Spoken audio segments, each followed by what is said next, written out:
pathologie du OFA dans les sports de combat.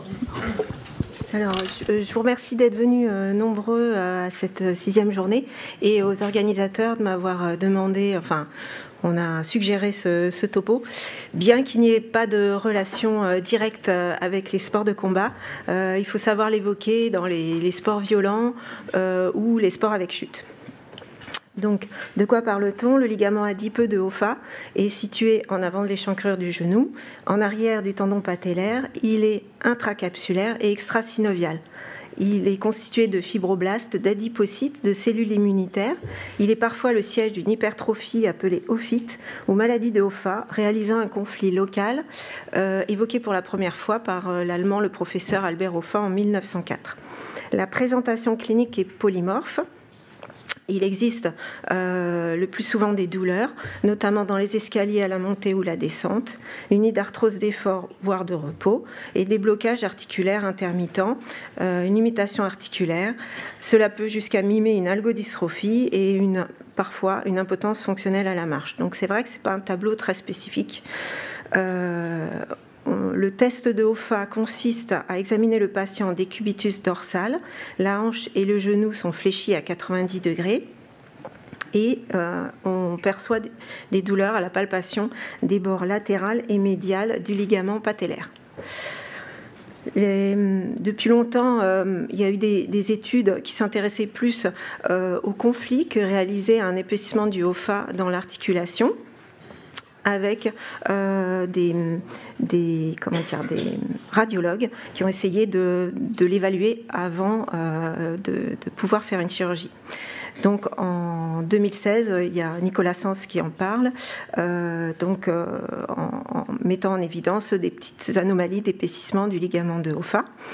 En 2017 est évoquée une relation entre le signal de l'IRM, le signal du tissu adipeux de Hoffa à l'IRM et une dégradation radiographique chez 110 gonarthrose versus 118 contrôle.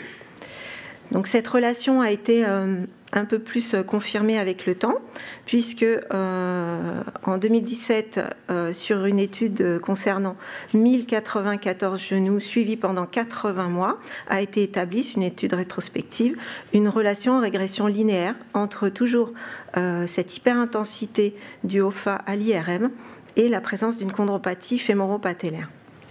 Donc, est évoquée l'hypothèse que la synovite du Hoffa serait un marqueur de chondropathie fémoro-patellaire. Ceci se confirme sur une étude cette fois longitudinale à propos de 600 genoux avec étude de l'œdème du ligament de Hoffa qui est relié à une perte de cartilage sur 2 ans avec un odds ratio de 2,11. Donc ça, c'est encore une étude des radiologues. À présent, à l'étage tissulaire, on s'est demandé est-ce qu'il y avait une relation moléculaire entre la pathologie du Hoffa et la survenue de la dégradation chondrale. Donc on a eu une étude qui a démontré que 6 ligaments adipeux étudiés au cours d'une gonarthrose, donc 6 ligaments de Hoffa versus 6 ligaments de Hoffa issus d'une rupture de croisée ne contenaient pas les mêmes marqueurs puisque l'ostéoprotégérine, la FGF2, la TGF-bêta et le MMP3 étaient diminués dans le groupe arthrose alors qu'ils étaient, ils étaient normaux dans le groupe rupture de LCA. Donc est évoquée l'idée que le Hoffa soit impliqué dans la gonarthrose avec un rôle à différents stades de celle-ci. Par la suite, un jeune Français s'est intéressé aussi au même sujet en démontrant que le tissu adipeux de Hoffa n'a pas la même composition que les tissus extra-articulaires, que les autres tissus graisseux. Donc, dans son étude, il a démontré que sur 28 prélèvements de tissus de Hoffa et de tissus sous-cutanés, il existait 75 fois plus de prostaglandine 2, qui est un marqueur qui encourage le catabolisme et l'inflammation des synoviocytes. Et donc, dans le tissu adipeux de Hoffa, ce marqueur-là était présent 75 fois plus que dans les tissus adipeux sous-cutanés. Ensuite, il y a une thèse. Alors tout ça, ce sont des travaux extrêmement récents, puisque ça évolue depuis 2017. Cette thèse d'origine tasmanienne a été faite en 2019. Et ils partent encore sur la même hypothèse en disant qu'il y a un lien entre ce fameux tissu adipeux et la dégradation chondrale. Donc c'est parti d'une étude complètement d'un autre sujet à propos de 413 patients suivis sur 2 ans, et le propos était l'effet structural de l'apport de vitamine D contre placebo, et je pense qu'ils n'ont pas réussi à démontrer l'intérêt, mais a été évalué l'index WOMAC, l'échelle visuelle analogique, les radios et IRM et des biomarqueurs IL1, IL6, TNF et résistine.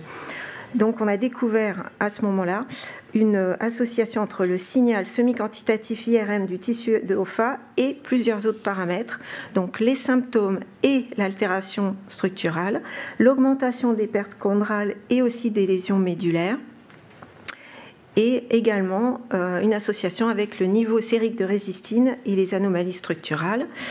Les modifications de signal IRM de OFA sont au cours du temps dans cette étude, relié à l'âge, mais aussi à la sévérité radiologique, au volume chondral de l'IRM, au changement des structures locales, mais pas à l'index, au body mass index. Donc, c'est encore d'autres éléments pour démontrer qu'il existe un lien prédictif entre le signal du tissu adipeux de OFA et la vitesse de progression de l'arthrose, et une suggestion qu'une éventuelle action sur ce ligament de OFA puisse modifier l'évolution de cette dégradation. Là, je crois qu'il n'est pas là, Eric Hassan, qui m'a confié une patiente qui avait une ostéochondromatose du tissu adipeux de OFA pour son suivi médical. Il lui avait fait une synovectomie antérieure, et donc on voit sur son arthroscanner les petits chondromes, et on voit sur l'IRM de profil un chondrome. C'est une évolution possible d'une atteinte de OFA, ce n'est pas l'évolution de toutes les atteintes du ligament de OFA. Là, je ne sais pas si on peut faire partir... Ah oui, ça c'est bon, merci. Donc là, c'est pour vous montrer le conflit qu'il peut y avoir mécaniquement avec la graisse du OFA dans le compartiment fémoro-patellaire. Là, c'est dans un premier temps, on peut réaliser une infiltration du tissu adipeux de OFA. Il n'y a pas d'études randomisées, et en fait le résultat est souvent partiel et transitoire. Donc c'est vrai qu'assez souvent on a recours à proposer une synovectomie du OFA.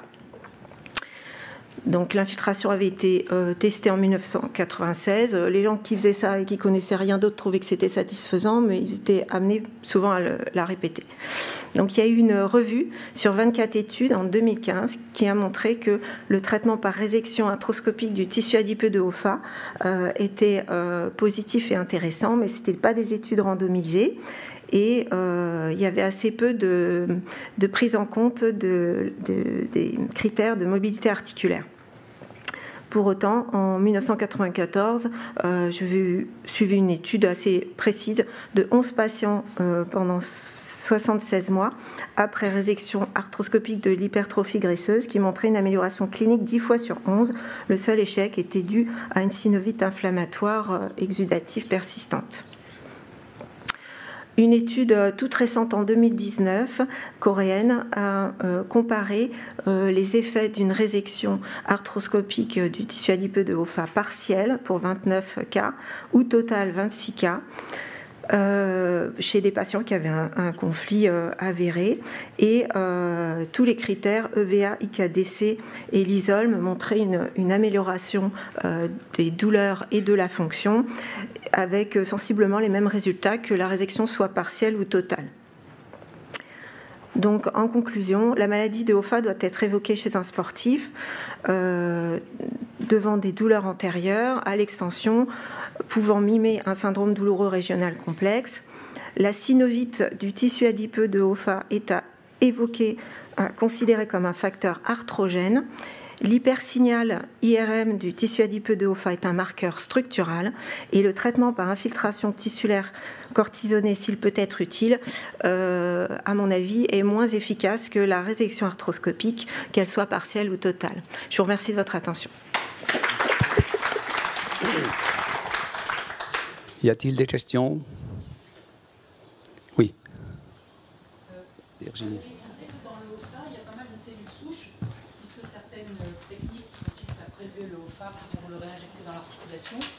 Si tu constates une arthrose associée, donc je disais beaucoup de cellules souches dans le Hoffa, hein, on l'utilise pour faire un broyat pour avoir des cellules souches. Est-ce que tu ne serais pas tenté, s'il y a une arthrose, de réinjecter ce que tu as enlevé en le mettant dans un kit, bien sûr, de... Moi, j'aimerais pas du tout. Moi, je préférais qu'on prenne le sous-cutané, là. Le tissu graisseux sous-cutané, c'est ce qui est fait dans les protocoles à Montpellier, etc. C'est l'injection dans le genou des tissus graisseux sous-cutanés. Et finalement, tu te rends compte que c'est pas du tout la même composition et t'as pas envie d'injecter un truc qui fabrique des marqueurs toxiques pour... Alors après, bon, centrifuger, est-ce que ça apporte quelque chose? Mais je pense que c'est assez dangereux. C'est validé, en tout cas. Je l'ai pas vu. Ce site de prélèvement est validé, c'est parce qu'on y est quand on l'a. Mais oui, mais prendre de la graisse à côté. Ouais, parce que moi, toutes les études et tests que j'ai vus, c'est hyper récent.